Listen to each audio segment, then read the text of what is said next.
Hello, everybody, and welcome to the Daily Express's Royal Roundup. It has been quite a couple of weeks for the royals into the new year, with today the release of Prince Harry's memoir, Spare. What do you think about it? Let us know in the comments. There has also been a couple of interviews which have been doing the rounds across social media and, of course, on the Daily Express site and paper.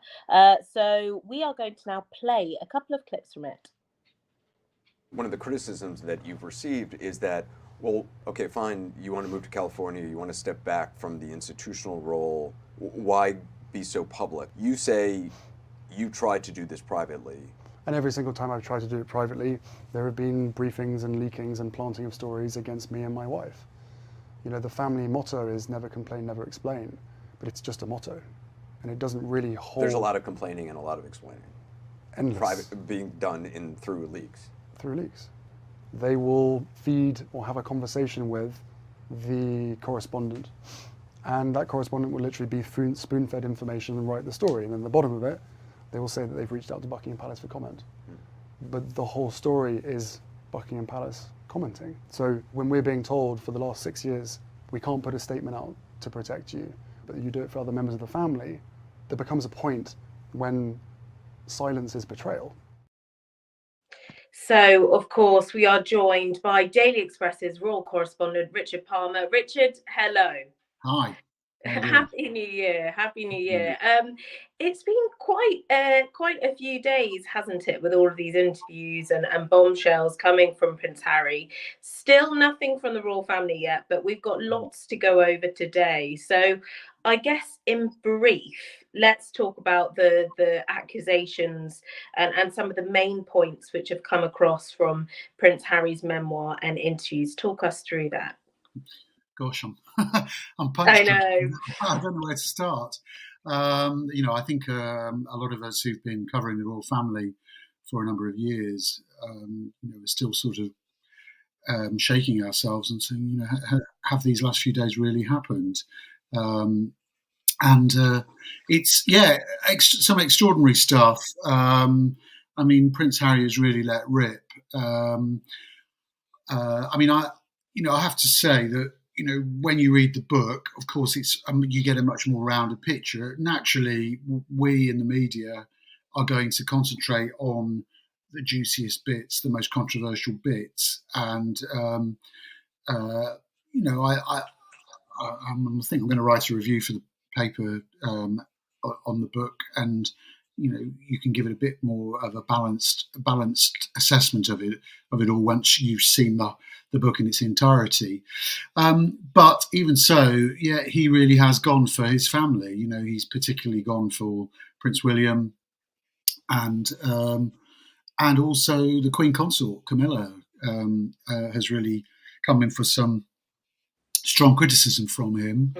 I think the first revelation was probably the strongest, that he and William had a fight, and William knocked him into, famously now, knocked him into a dog bowl and cut his back, ripped his necklace. But I suppose the overriding themes are, this is a book about a man who was born into privilege, born into the royal family, and has really been very unhappy with his lot for most of his life. And I think it's fair to say blames us in the British press for much of that, but also blames his family and their relationship with the media, and really blames his family as well for the fact that it is part of a hierarchical institution that recognises, there's somebody at the top of the food chain who's the monarch, and it descends from there. And I really struggle to understand some of his criticisms of that, because that is just how monarchies work across the world.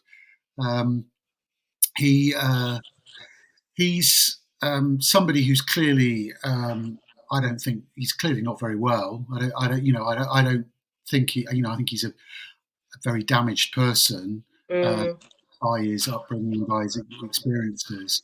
And I think we've touched on this before. Clearly, he had a very traumatic childhood, not least because of his mother's death.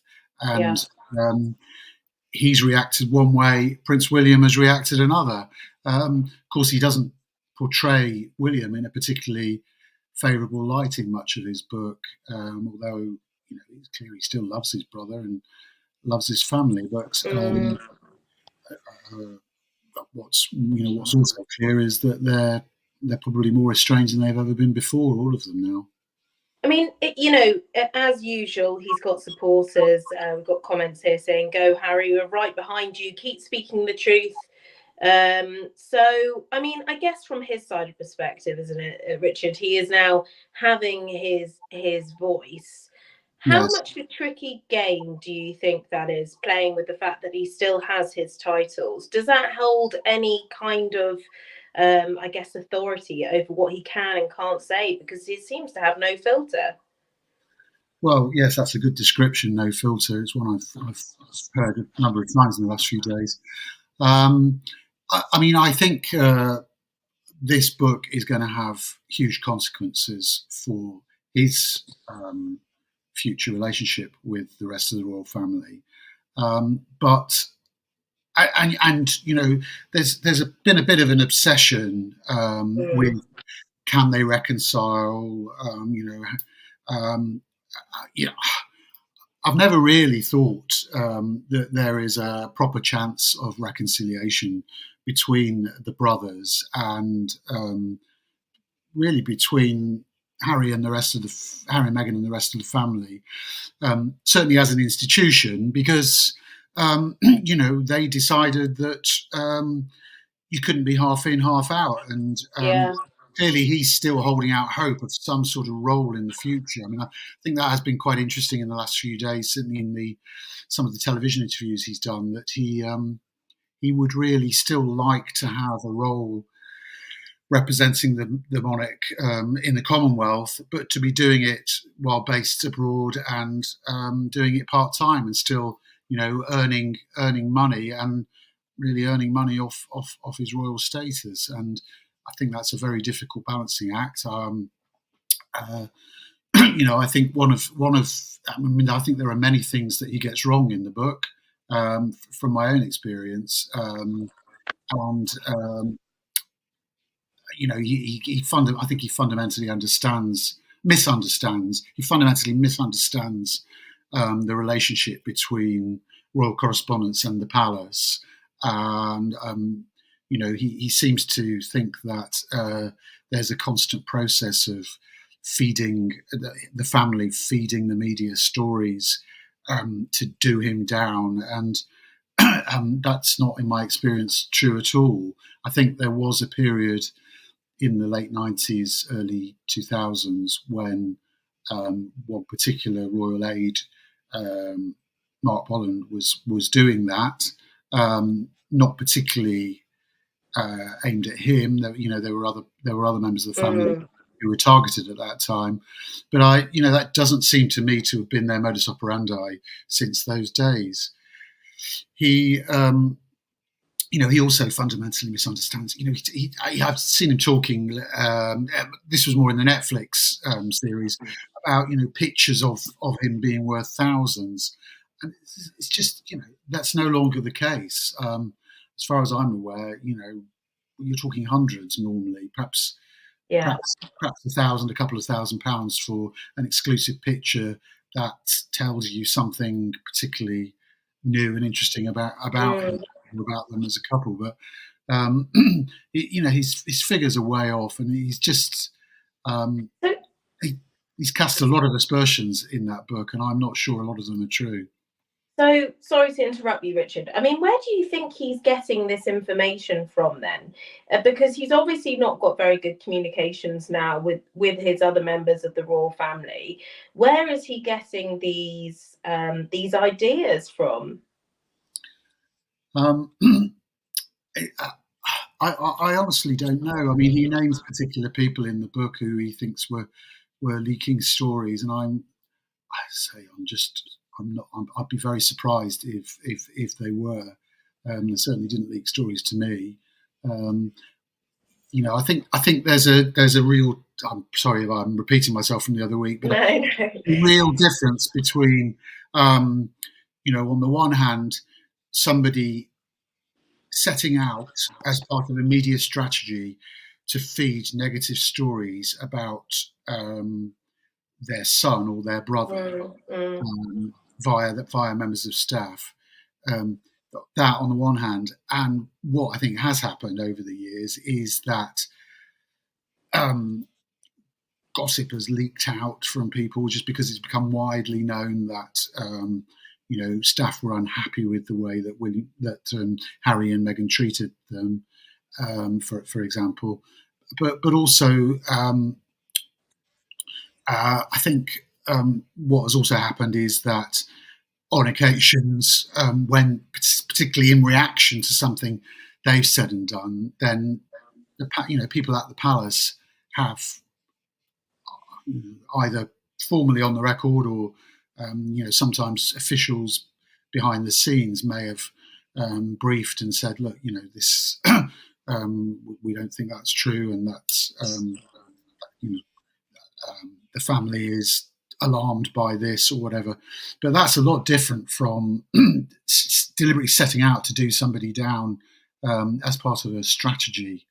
I mean, do you think that he's done himself justice here? As someone who's followed the royal family for many years, and you've seen Prince Harry, grow up, fall in love, obviously previous girlfriends, go through a really tragic time with his mother. Is the book is it a true reflection of what Harry's actually like? Yes, I think it is his authentic voice. It's just I mean, I was going to say it's just he's not been. You should have been advised to filter it a bit better. But unfortunately, one of the things I have learnt about this couple is that they just haven't listened to their advisors over the last few years. So it's a bit difficult to blame advisors. My understanding is that some of the people at Archwell in America did counsel him not to do this. And when they, as I understand it, when they saw the book, the manuscript, they thought it was a big mistake, and they wanted it. They thought it should be toned down. But as I say, he is his own man, and he's got it off his chest now. The question now then is, where does he go from here? So you asked about titles again. Yeah, it was quite interesting that when he was asked by Anderson Cooper, I think it was, whether why not renounce your titles if you feel so strongly about this. He sidestepped it by sort of saying, well, what difference would that make? Well, actually, it might make quite a bit of difference if he. It's quite, even if they lost the Duke and Duchess of Sussex title, it's a bit more difficult to lose the Prince title. But if they did just call themselves Harry Mountbatten Windsor and Meghan Mountbatten Windsor, would that reduce their cachet? Would that reduce their commercial value? I suspect it would. So I think it would make some difference. So I think it's disingenuous there. Yeah, I mean, we're getting lots of comments through. I mean, the previous comment was, he's very brave. That's one way of looking at things. He has quite literally spoken about everything on a worldwide stage. And then we've got another comment here: for someone who wanted to not be in the limelight, he's not doing a very good job of it. And to go outside, it looks like someone who is throwing his dummy out of the pram. Richard, for someone obviously who again has been reporting on the royal family for many years, them better than lots of people would. Do you think that they might be sharing the same kind of opinion here? Do you have any idea? Well, I mean, I mean, he certainly has. I think throwing toys out of the pram is quite a good description, actually. I think because one of the key questions now is as I said, I don't believe there is any deal that can be done publicly to allow him and Meghan the sort of role that they ever wanted. And I think a lot of what they've done in the last few weeks has been designed to try to provoke a reaction from the royal family. And at the moment, there's no sign of one coming, either a short statement or a reaction in the form of a changing tack by the royal family. So, and then privately, where does his relationship go with his father, with his brother? I think his father will be desperately keen to try to maintain some sort of relationship. But he's, as I understand it, deeply upset. Saddened was the word used as well by somebody, a friend of his, saddened by what his son has done here. And I think by criticising Queen Camilla in the way he has done, I think several people have said he's crossed a red line there, and that may make things very difficult for him and his father. Yes, and we'll talk about Camilla. Actually, we'll come to that next. But another thing is, my impression is he wants to negotiate the Megxit agreement. Feels like he's threatening to keep disparaging hits at the royal family unless they bow to his demands. I guess he did mention as well, didn't he? He wanted to work across. Where he is now, he's got his family there now, and he said he was open to discussion on this. You've said, Richard, that that's highly unlikely, but is it not impossible? Like, could he potentially still do work for the royal family? I just can't see it. I can't see how I can't see that they're going to buckle to him on that. Because that was the Queen's wish, and in fact, in the book, he does. I mean, he has a go at one of the private secretaries, who he describes as the Bee, and I think that is the Queen's private secretary. But he does also acknowledge that it was the family that had decided that of the 5 options that were open to him between carrying on as normal and a sort of halfway house or a complete break with the firm, that it was that last one that the family wanted. So, and William said, when he had a go at William about it, he said it was Granny. You need to speak to Granny, the Queen, about it. Again, I think he's been disingenuous in the way he has criticised the institution of the monarchy over a couple of years, and tried to delineate between the institution and Granny and family, because it's quite clear that it's any decisions that the aides have communicated to him have been created by the principals, by the bosses, by the members of the royal family, particularly the Queen. You're still getting comments here saying, be your own man, Harry. So there we go. We took it to a poll. We did 2 polls on this because I was interested to see, whether opinions on Prince Harry have changed and whether opinions on the royal family have changed, because there's lots of people's reputations to be thinking about here. So let's take a look at these 2 polls. So has your opinion on the royal family changed since Prince Harry's interviews and release of Spare Memoir? No. Is the majority at 70%. So I'm sure the royal family, might be quite pleased about that poll. But still, you've got nearly 30% saying yes. And then we'll take a look at the Prince Harry poll now. Has your opinion on Prince Harry changed since interviews and release of Spare? No, 53%. And I think yes, 47%. So that's more balanced. Richard, do you think? What's your opinion on these polls, and do you think the reputation of the royal family has been damaged? Yes, I do. I do think the royal family has been damaged by this, and my personal view is still that there are some allegations that have been levelled by Harry, that warrant a formal response from the palace. It doesn't look as if that's coming now, but I've seen a fair bit of polling in the. Certainly there was a YouGov poll yesterday as well. A proper sort of scientific Yes. review rather than one where just readers are invited to give their views, and that suggested that Prince Harry's popularity is now at an all-time low. I mean, he's gone from being, at one point was the most popular member of the royal family, to being really quite unpopular. I mean, I think Meghan is still less popular, and Prince Andrew is less popular. But what was quite interesting in the YouGov poll yesterday was that the number of people who have a negative view of the monarchy has risen as well. And so the favourability rating of the monarchy has dropped by 25 points since September, after the Queen died.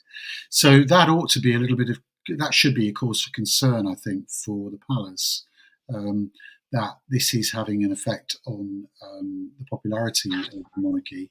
Having said that, it is still a very popular institution, and the favourability ratings of the key members, the working members of the royal family, are still figures that politicians would die for.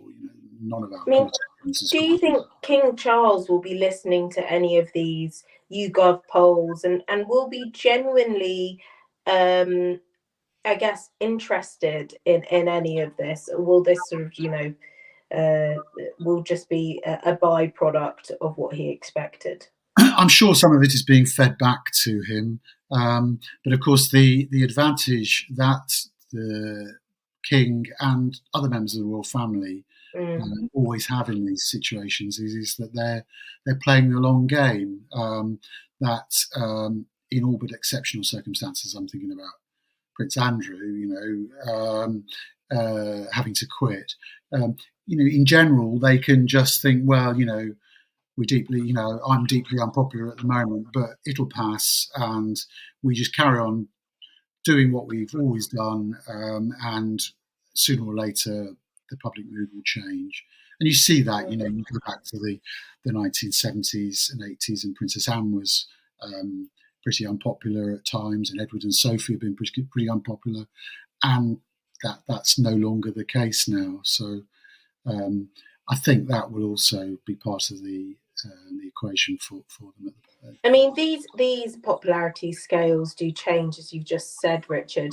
One person whose popularity scale has changed immensely over the years is obviously Camilla's Queen Consort, and Harry didn't really hold back on various thoughts on Camilla.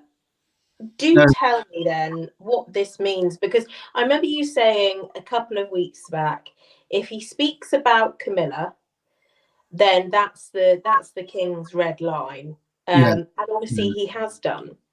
Yeah, I think yes, I think that was perhaps the most surprising thing in the book in some ways. Well, that and wondering what the Spanish phrase for frostbitten penis was. I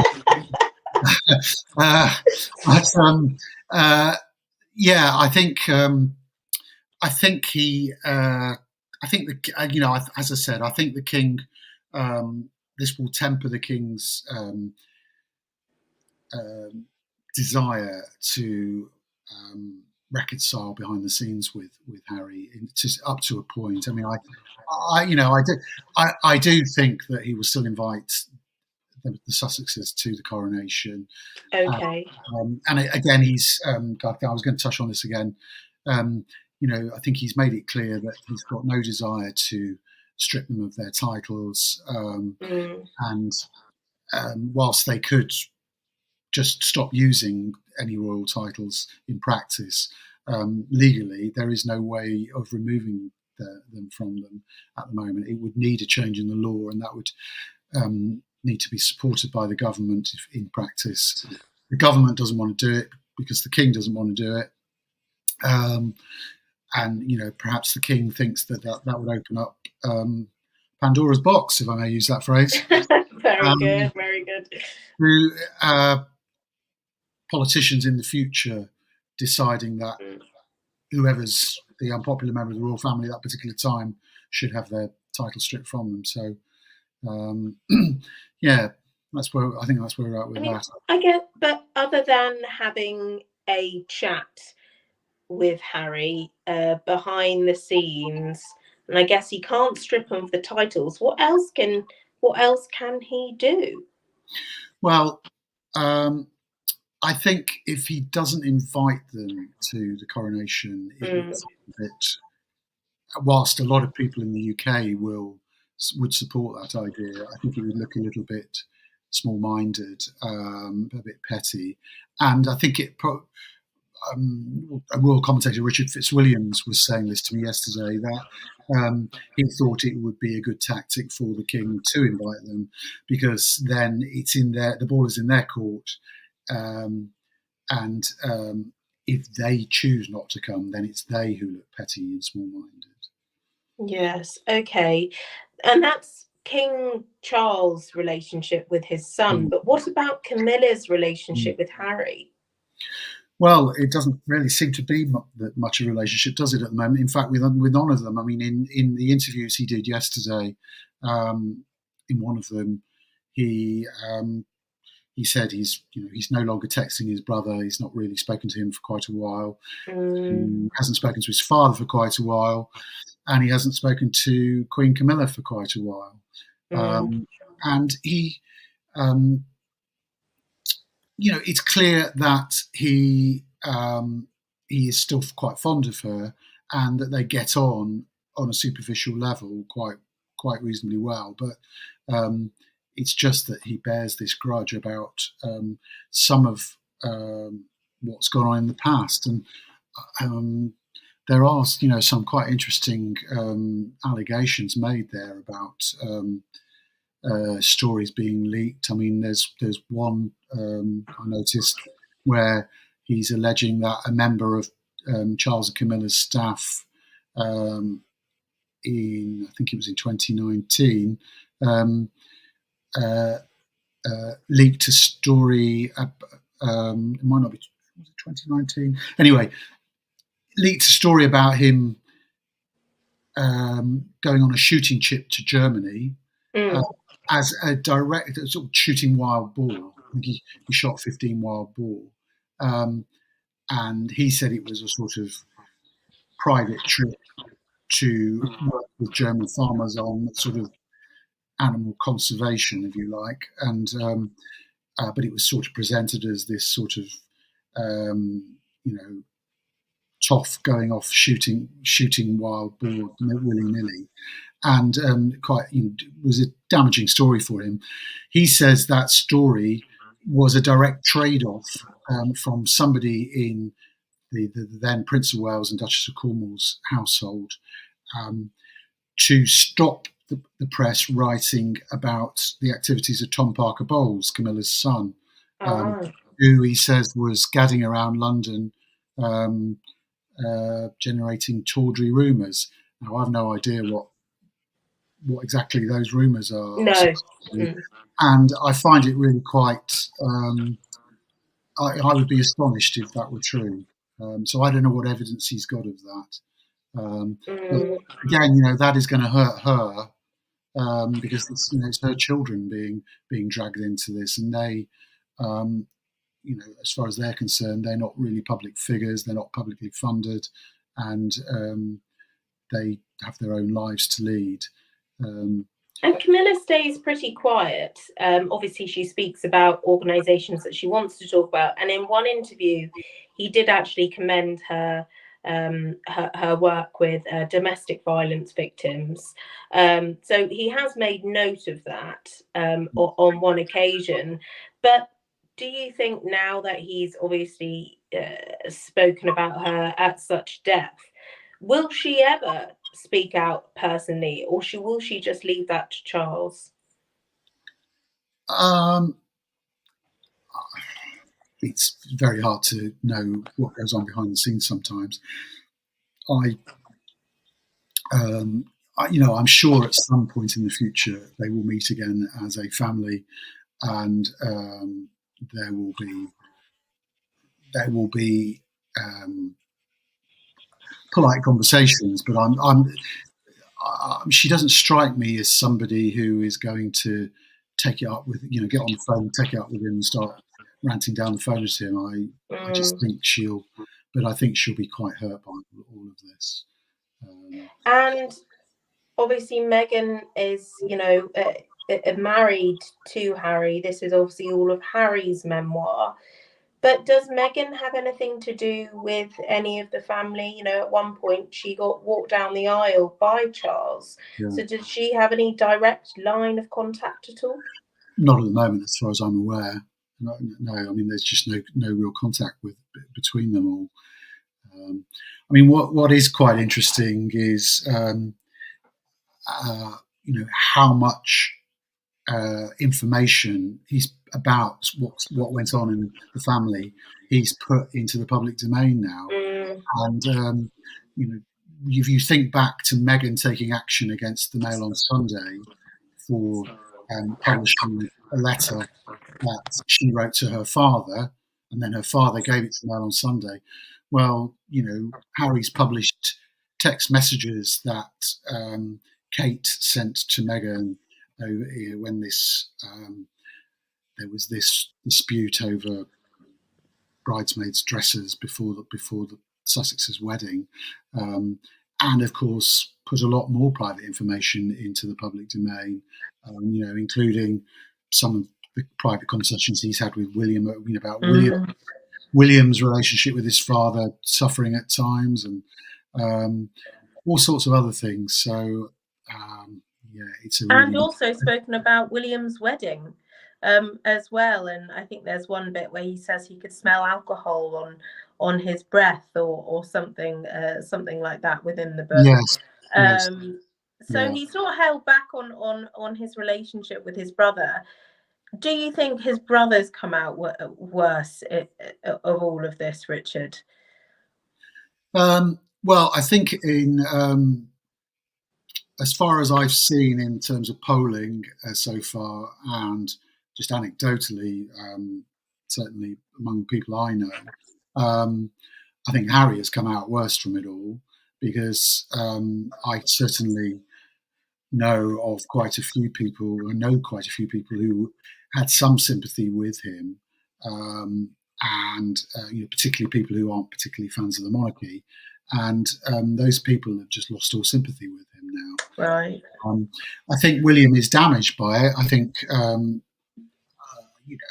it's not been entirely a secret that Prince William has a bit of a short temper at times behind the scenes, and I think I've mentioned before in the past when one of the pivotal moments for me was seeing them in Malaysia when a French magazine had published topless pictures of Kate, and William was just in a foul mood and angry and lashing out, and you could clearly see was wanting staff to do something about it, whereas she hadn't been brought up in the royal household, was, I think, far more resilient, and was essentially saying, just smile and wave, put a smile on your face, and let's just get through this. So I think she is perhaps a bit more steely than him, and but again, she doesn't come out of it particularly well at times, Kate. No. In the way he's portrayed her. I mean, I'm not saying necessarily that everything he's said is true, but he doesn't seem to. When it comes to her relationship or lack of a relationship with Meghan, that's not a particularly flattering portrait. No, it's not. Do you think Kate will be upset by any of this, or do you think she's very much not going to let it faze her and be the true professional as she is? Well, a bit of both. I think behind the scenes she'll be upset. have to say, in fairness, I haven't heard anything about how she's reacted. Okay. Kensington Palace has been pretty has been running a pretty tight ship throughout all of this. Even though, as I said previously and wrote previously, just before the Netflix series was broadcast, when we were in Boston, I was being told that William would speak out if he thought it necessary. But I just think that there's been a collective decision now that what they're looking for, the Sussexes, is a reaction, and let's not give them the reaction. And so I was going to say there was a really interesting bit of the ITV interview that Harry did with Tom Bradby, where the whole controversy over Archie's skin colour. Yes, we were going to address this, yeah. Yeah. So, I mean, I say Archie. I mean, this was before their first child was born. And you'll remember that this was something that both Meghan and Harry talked to Oprah Winfrey about in March, or it was the interview was aired in March 2021. And again, we in the British press got blamed for saying that they'd accused the royal family of racism. I mean, this was reported all around the world. I mean, somebody from Newsweek yesterday was retweeting a CBS news story in America calling it racism, and indeed, the New York Times had an opinion piece only 3 weeks ago, I think it was, from a university professor saying that she firmly believed the royal family was racist on the back of this. And then Harry comes out and says, we never said they're racist. I don't believe that my family is racist, which was, one of the biggest surprises, I think, for many of us out of all of this. Yes. And some people close to there's two ways of looking at it. It's true, they never used the word racism. I was perfectly aware of that at the time. It was an interpretation put on it by the rest of the world. But on the other hand, the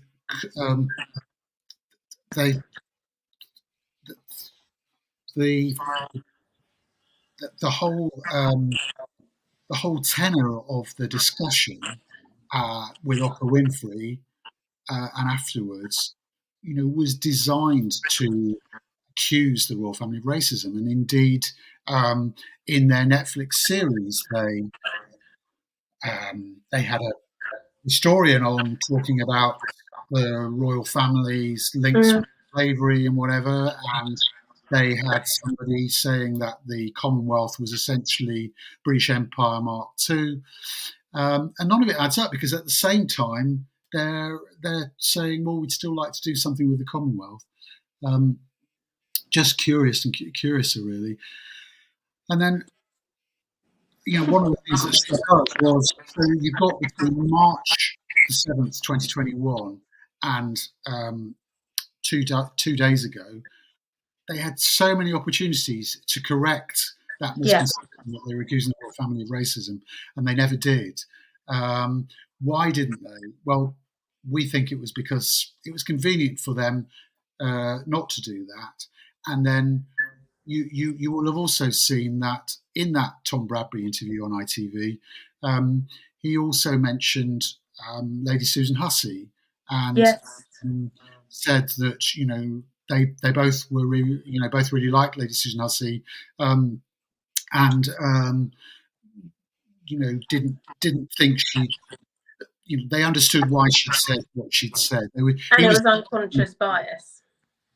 He was defending her. Exactly. It's the difference between unconscious bias and racism. And I think what a lot of commentators have been saying in the last couple of days is that the reason he now says this and then brings up Lady Susan Hussey is that the palace responded to the Lady Susan Hussey controversy and took action. And they are looking for the royal family to take action on again over the comments they've made about the family and about the household, and Right. they haven't been able to provoke that. Okay, well, that's your analysis of it. There's so much to get through, and we're already, and nearly 45 minutes. So we're going to have to wrap up shortly. Okay. But Richard, if you can sort of get down into one sentence, what have you learned from this memoir and these interviews about Harry and the royal family? Well, I suppose the big takeaway is that he's been jealous of his brother all his life. And, obviously, we knew there'd been a falling out once the Sussexes were married, and things started to go awry. But I don't think I was ever aware that there was that much tension between them in the earlier years, and so that was a big takeaway for me. Okay. And obviously airing grievances that he's already aired, but just in obviously a lot more detail. Yeah. Okay, Richard, so much to go through, not enough time as usual, but you will be giving your opinion and a review on the book, you said, which will be in the paper. Yes. So you can read that, and of course there'll be lots more to get through next week that we haven't addressed today, Richard, so thank you very much for coming on. I'm guessing you've got a huge list of things to do off the back of this book now, so I will leave you to it. Any technical difficulties today, thank you for bearing with us. Much appreciated. I'm sorry. I'm sorry I lost my thread there. It was I was getting feedback and I couldn't hear it. I couldn't think. No, I also think it was my end. There's lots of things going on today. But Richard, thank you for coming on. We'll be back next week with a time and date to be confirmed, and you can catch up with all the episodes. It now live streams over on our YouTube. I know you're getting lots and lots of views on there, so keep them coming and keep it subscribed over on our Instagram, over on our Twitter, over on Facebook, and of course the paper. So Richard, thank you, and we'll be back next week. That's fine.